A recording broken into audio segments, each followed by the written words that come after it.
Ես հիմա գտնվում եմ Լվովի հայկական մայր տաճարի դիմաց։ Չնայած 4 տարի տևող Ռուսաստանի կողմից Ուկրաինայի դեմ լայնածավալ պատերազմին, հայ համայնքը շարունակում է այստեղ մնալ եւ ակտիվ գործունեություն ծավալել։ Լվովում դարերի ընթացքում միահյուսվել են բազմաթիվ մշակույթներ, ավանդույթներ եւ ժողովուրդների պատմություններ։ Այդ բազմազանության մեջ իր առանձնահատուկ տեղն է զբաղեցնում հայկական մշակույթը, որը քաղաքի պատմության մեջ թողել է խոր եւ տեսանելի հետք։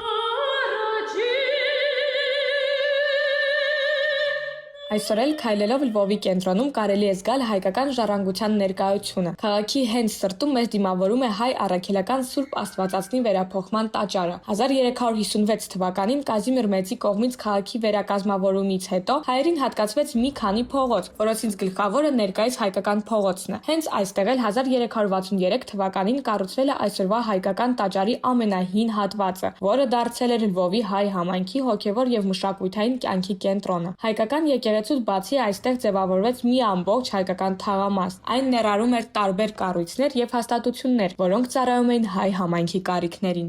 Մենք հիմա գտնվում ենք հայկական անսամբլի հայկական եկեղեցու բակում, որի մի մասն է կազմում հայկական դատարանը եւ հայկական զանգակատունը։ Ուշադրություն պետք է դարձնենք դրան վերևի քիվի վրա գրված 4 թիվը 1570 թվականին այստեղ ստեղծվել է հայկական դատարանը, որտեղ դատավարությունները ընթացել են Մխիթար Գոշի 12-րդ դարում գրված դատաստանագրի գրքի հիման վրա, որը հետո Սիգիզմունդ թագավորի ցանկությամբ թարգմանվել է լատիներեն լեզվով,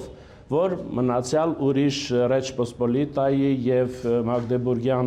իրավունքի քաղաքացիները օգտվեն այդ դատական օրենսգրքից։ Դատարանն իրենից ներկայացնում է այսպիսի մի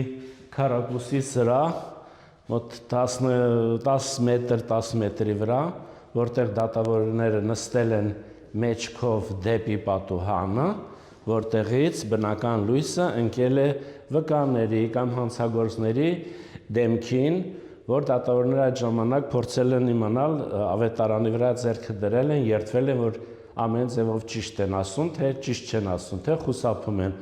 Նույն հայկական թաղամասում գործում էր նաև հայ կաթոլիկ բանկը Մոնս Պյուսը, որը նշանակում է բարձր սար կամ Աստծո սար։ Այն ստեղծվել էր դեռևս 17-րդ դարի սկզբին հայ համայնքի ֆինանսական կարիքները հոգալու նպատակով։ Նախկին բանկի շենքը պահպանվել է մինչ օրս։ Այն հայկական տաճարի համալիրի մաս է կազմում եւ համարվում է տեղական նշանակության ճարտարապետական հուշարձան։ Հենց եկեղեցու հարևանությամբ գտնվում էր հայ կաթոլիկ կանանց միաբանությունը, որը հետևում էր Սուրբ Բենեդիկտոսի կանոններին եւ Լվովում գործել է մինչեւ Երկրորդ համաշխարհային պատերազմը։ Իսկ հայկական թաղամասի երբեմնի հոգևոր կյանքի մասին այսօր էլ հիշեցնում է զանգակատունը, որը պահպանվել է եւ գործում է մինչ օրս։ Մեր եկեղեցական անսամբլի ամենաանբաժան մասն է կազմում հայկական եկեղեցու զանգակատունը,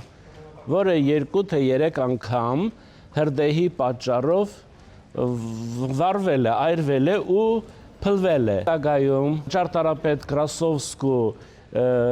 նախագծով կառուցվել է այս հրաշալի զանգակատունը,